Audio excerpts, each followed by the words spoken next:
Punta lang tayo sa menu at hanapin lang natin ang Mixilove. Click mo lang yun at lalabas na ito. I-cancel mo lang. Tapos hanapin mo yung delete. Click mo lang yung gallery. At pag napunta ka na sa yung gallery ng iyong phone, hanapin mo lang yung picture na gusto mong i-resize. Katulad na lamang po nito.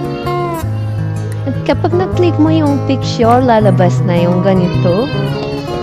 At pipili ka na lamang kung anong sizes o kung anong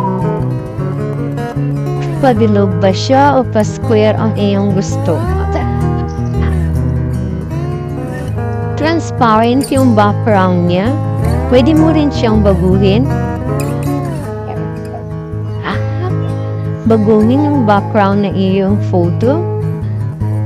Pero dahil mag-resize po tayo, yun ang ating main purpose sa video ito, kaya ipapakita po namin sa inyo kung how to resize the photo. Click mo lamang ito at image sizes.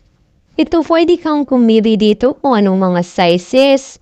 Pwede kang maglagay ng number kung anong sizes ang iyong gustong ilagay or is-sizes sa iyong photo. Click mo lang yung gallery. Pang profile photo po itong ating sizes. I-assemble mo lamang yung sizes ng iyong photo.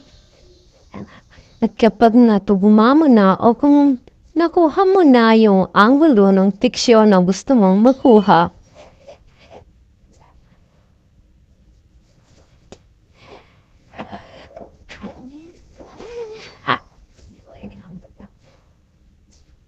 click mo lamang yung plus at makikita mo dito yung from gallery. Click mo lamang yan at click mo ulit yung picture na gusto mong i-file. Nilagay mo lamang sa tapat kasi naka-resize na yung background mo. Ilagay mo lamang yung picture na gusto mo. Ganyan lamang po. Depende na po yan sa inyo kung paano nyo ilalagay yung ating photo. Yung ganyan ko lamang po siya para hindi na siya kailangan pang palakihin. At kapag na-click mo yan siya,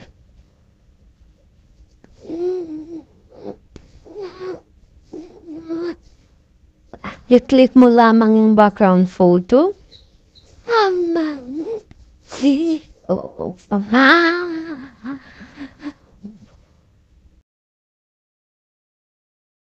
At ito na ang ating naka-resizes na photo para sa profile, pang Facebook, or pang TikTok.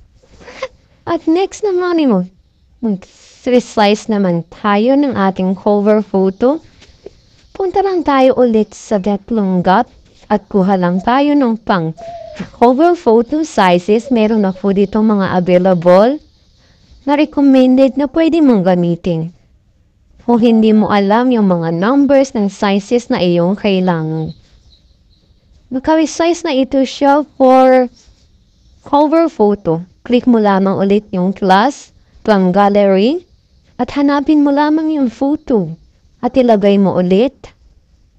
Ito na siya, pang cover photo na po ito.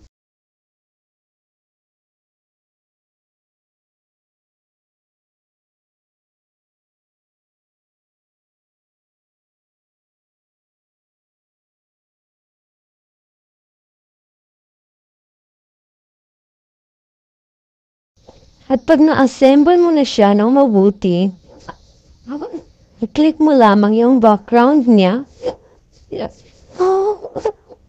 At i-click mo na rin ulit yung tatlong dot.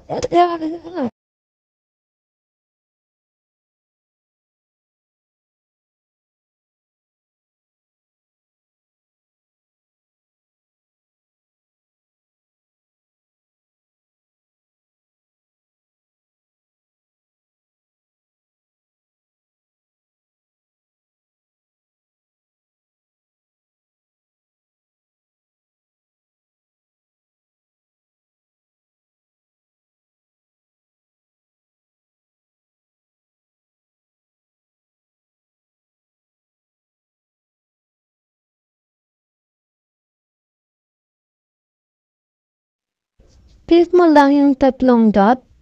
Hanapin mo lang yung export image.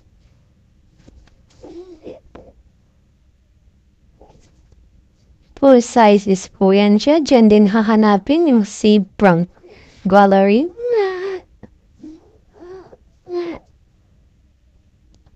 Click mo lang export image at save to gallery. Automatic na po yan siya. Nakasave sa ating gallery phone. At dun lamang po.